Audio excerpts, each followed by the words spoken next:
National science centre, science museum भी इसको कहते हैं। अगर आप अपने बच्चे को घुमाना चाहते हैं, तो यहाँ पे किस-किस तरह की चीज़ें हैं और कितना एजुकेट हो सकता है आपका बच्चा, उस पे बात करने के लिए हमारे साथ एन रामादास अय्यर हैं, जो यहाँ के निदेशक हैं नेशनल साइंस सेंटर के। सर, बहुत-बहुत धन्यवाद कि डेमोक्रेसी से बात करने के लिए। हम ये समझना चाह रहे हैं कि साइंस म्यूज़ियम के नाम से ये बहुत प्रचलित है लोगों के बीच में, नेशनल साइंस सेंटर। तो इसमें क्या-क्या चीज़ें हैं जो किसी पेरेंट्स को या किसी बच्चे को ज़रूर आना चाहिए, देखना ज़रूर चाहिए? देखिए, नेशनल साइंस सेंटर का उद्घाटन हुआ 1992 में, तो अभी करीब 32 साल हो गए हैं। जी। तो हम जो यहाँ पे दिखाने की कोशिश कर रहे हैं वो ये है कि बच्चों को विज्ञान के प्रति एक रुचि बने, उनकी एक रुझान उनकी विज्ञान के प्रति हो। जो बच्चे आजकल स्कूल में जो विज्ञान सीखते हैं, उनके मन में ये विचार आता है कि बहुत ही एक कठिन ये विषय है, इसको कैसे सीखा जाए। ये बड़े इक्वेशंस आते हैं और सिखाने के तरीके भी बड़े कठिन होते हैं। स्कूल में सिलेबस के हिसाब से चलते हैं, उसको चॉक एंड टॉक मेथड कहते हैं। फॉर्मल एजुकेशन जो चॉक एंड टॉक मेथड से होता है, वो कभी कभी बच्चे काफ़ी बोरिंग महसूस करते हैं। आजकल के दिनों में फ्री चॉइस लर्निंग जिसको कहा जाता है, यानी कि लोग, बच्चे ही नहीं, छोटे से बच्चे से लेके बड़े बुजुर्ग तक 24 घंटे सीखने का उनको एक मौका मिलता है। बाहर जाएं, हम बाज़ार में जाएं, कुछ सीखते हैं ज़रूर। कहीं और सिनेमा में देखने जाएं, वहाँ भी कुछ सीखने को मिलता है। स्कूल ही में जो 7-8 घंटे जो सीखते थे हम जब छोटे थे, जी। वो अभी नहीं रहा। तो जो भी हो, हर इंसान 24 घंटे सीख रहा है। तो ये एक इस तरह का जैसे माहौल बन रहा है अभी, और वो सीख रहा है जो उसको सीखने की इच्छा हो। ये नहीं कुछ भी सीखता है, जो टीचर सिखाता है वही सीखना है, ऐसा नहीं है। जो मुझे सीखने की इच्छा हो, मैं कभी वो सीख रहा हूँ, कभी ये सीख रहा हूँ, कभी वहाँ जा रहा हूँ, कभी यहाँ। और हम एक ऐसा माहौल यहाँ पे बना रहे हैं, जैसे आप पहाड़ों में जाएंगे तो हल्की बारिश होती रहेगी, ओस पड़ता रहेगा, उसमें धीरे धीरे आदमी चलता रहेगा तो भीग जाएगा, पता भी नहीं चलेगा आपको कि बारिश हो रही थी, मैं बारिश होके गुजर रहा था। बहुत बारीक बूंदें होती हैं ओस की तरह। तो हम विज्ञान को उस तरीके से बरसाते हैं इस विज्ञान केंद्र में, साइंस म्यूज़ियम में, ताकि जो लोग आए बिना जाने, अनकॉन्शियसली एक तरीके से साइंस को अप्रिशिएट करें, साइंस को अपनाएं, उसके प्रति एक रुझान हो, ये एक क्रिएट करने की कोशिश हम लोग साइंस सेंटर में करते हैं। और इसमें काफ़ी हम सफल हैं इन 32 सालों में, मैं मानता हूँ। क्या-क्या चीज़ें बच्चे देख सकते हैं सर? एक्टिविटी एक-एक करके अगर बताएं आप कि उसमें क्या-क्या चीज़ें हैं। जो डायनासोर वाला भी एक पूरा पार्क डेवलप है। जी, यहाँ हम 2 किस्म से क्रियाकलाप हमारे होते हैं। एक तो हम जिनको गैलरीज और एग्जीबिशंस कहते हैं, और एक्टिविटीज़ होती हैं। ये गैलरी और एग्जीबिशन जो होता है, इसमें हम कुछ प्रदर्शन बनाते हैं, कुछ एग्जिबिट्स जिसको हम कहते हैं, उसको लोग खुद चलाते हैं, चला के कुछ करते हैं। इनको इंटरैक्टिव एग्जिबिट्स हम हमारी भाषा में कहते हैं। यानी कि आप दूसरे म्यूज़ियम्स में जाएंगे, कुछ देखेंगे, एक मूर्ति है या एक कलाकृति है, एक चित्र है, इसको देखेंगे, लोग दूर से चले जाएंगे। हमारे यहाँ जो प्रदर्शन है, जो एग्जिबिट्स हैं, उनको बच्चे चलाते हैं, जब एक्सपीरियंस करते हैं, जो आजकल कहते हैं ना कि एक्सपीरियंशियल लर्निंग, इमर्सिव लर्निंग, एड्यूटेनमेंट, ये जो नए शब्द के इस्तेमाल किए जाते हैं, वो यहाँ पे होता है। और ये एक्टिव एग्जिबिट ही नहीं, मैं कुछ करके कुछ पाता हूँ, यही नहीं, ये इंटरैक्टिव है। मैं कुछ करता हूँ तो कुछ आउटपुट निकलता है, कुछ और करता हूँ तो कुछ और आउटपुट निकलता है।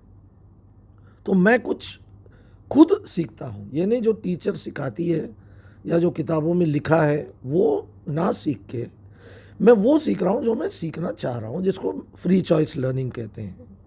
तो फ्री चॉइस लर्निंग के लिए यहाँ पे 9 दीर्घाएँ हैं, गैलरीज, और ये हैं human biology, being human, Indian heritage in science and technology, dinosaurs की एक गैलरी जो बहुत ही पॉपुलर है बच्चों के बीच में, फन साइंस जो भी बहुत ज़्यादा पॉपुलर है बच्चों के बीच में, न्यूक्लियर पावर की एक गैलरी है, अभी कोल की एक गैलरी इनॉग्रेट होने वाली है, वाटर पे एक गैलरी है, और डिजिटल इंफॉर्मेशन रेवोल्यूशन पे एक गैलरी है, सरदार पटेल पे एक गैलरी है। तो इस तरह के अलग अलग यहाँ पे गैलरीज हैं, एग्जीबिशंस भी हैं। कुछ मिरर भी हैं सर। मिरर मेज, ये फन साइंस जो मैं गैलरी कह रहा था, उसमें मिरर का एक पूरा पूरा सेक्शन है बच्चों के लिए। बहुत ही उसमें मज़ेदार एग्जिबिट्स हैं, बच्चे खूब हंसते हैं फैमिलीज़ के साथ जब आते हैं, बहुत उनको अच्छा लगता है। तो ये भी एक सेक्शन है, पूरा पूरा सेक्शन है। कितना वक्त मोटे तौर पे लेके लोग आएँ तो ये तमाम चीज़ों को घूम सकते हैं? मतलब एक सरसरी तौर पे भी एक्टिविटी भी चले गए और घूम भी लिया, कितना वक्त मोटे तौर पर? तो मैं कहूँगा कम से कम 4 घंटे तो लेके आए हैं लोग, 4 घंटे से कम में हो नहीं पाएगा।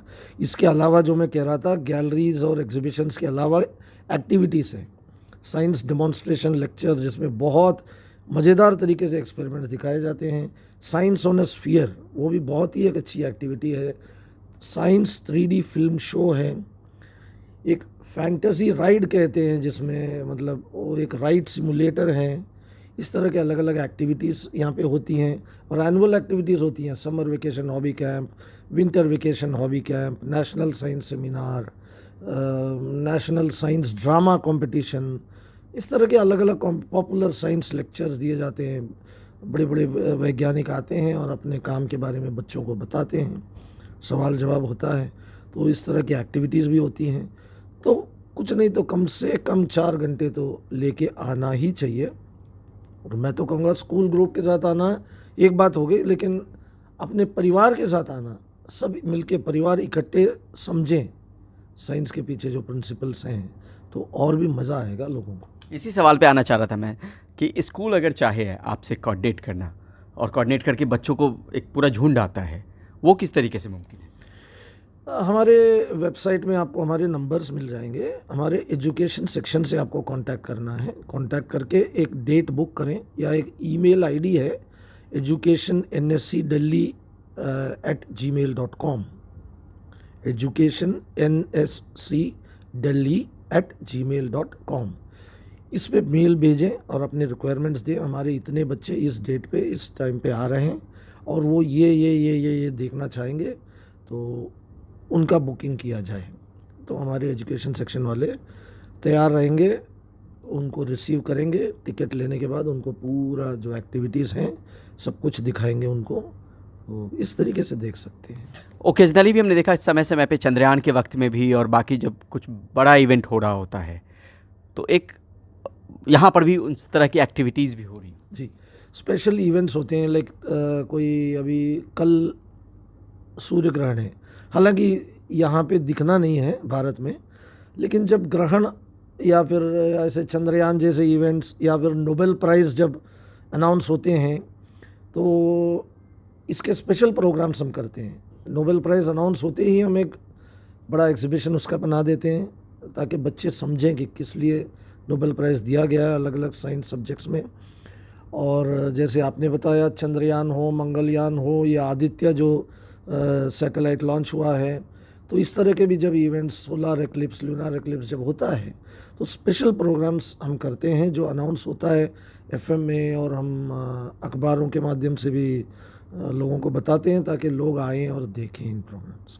ये दरअसल प्रगति मैदान के पास है दिल्ली में, और आज रामादास अय्यर सर रिटायर हो रहे हैं, तो इनको ढेरों शुभकामनाएं भी। लेकिन सर जाते जाते एक सवाल और मन में रह जाता है कि आगे की योजना किस तरह की और बनाई हुई थी, कि कुछ और चीज़ें क्या इसमें लाना है इस नेशनल साइंस सेंटर में?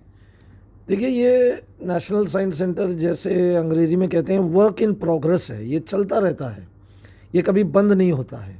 ये एक गैलरी है, आज वो गैलरी जाकर दूसरी कोई गैलरी आएगी, फिर तीसरी कोई गैलरी आएगी, तो इस तरीके से इम्प्रूवमेंट होता रहेगा।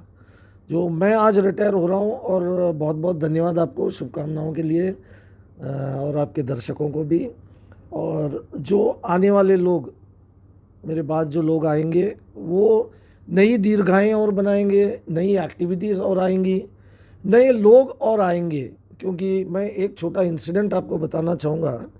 मैं काफ़ी मोटा चश्मा पहनता था एक समय पे। फिर यहाँ दिल्ली में ही मैं ऑपरेशन करवाने गया था, तो एक सीनियर सर्जन थी doctor Shroff charitable eye hospital में, तो उनसे कंसल्ट करके ऐसे बातों बातों में ये हुआ कि मैं नेशनल साइंस सेंटर में काम करता हूँ। तो पूछ रही थी कि अरे मैं छोटी बच्ची थी जब स्कूल में थी, मैं वहाँ पे आई थी और ह्यूमन बायोलॉजी गैलरी देखी थी, वहाँ पे आँखों का एक एग्जिबिट था, उससे बहुत ही प्रेरित हुई। मैं उसके बाद ही ये निर्णय लिया कि मैं डॉक्टर बनूंगी और आँखों का ही डॉक्टर बनूंगी। तो मैंने कहा कि ये पूरी गैलरी मेरी बनाई हुई है और वो एग्जिबिट भी मेरा अपना बनाया हुआ है मेरे हाथों से। तो इतनी वो प्रभावित हुई। तो इस तरह के एक्सपीरियंसेस हमको मिलते हैं। तो जो 32 साल पहले हुआ उसका फल आज हमको मिल रहा है। तो आज जो हम लोग कर रहे हैं, हो सकता है 25-30 साल बाद उसका फल हमें मिले। देश सेवा कर रहे हैं, बस यही कोशिश रहेगी कि साइंस के प्रति, विज्ञान के प्रति बच्चों का और पूरे देश में सब लोग जो रहते हैं एक रुझान बना रहे, इसी की कोशिश में हम लगे रहते हैं। बहुत बहुत शुक्रिया सर, बहुत बहुत धन्यवाद। नमस्ते।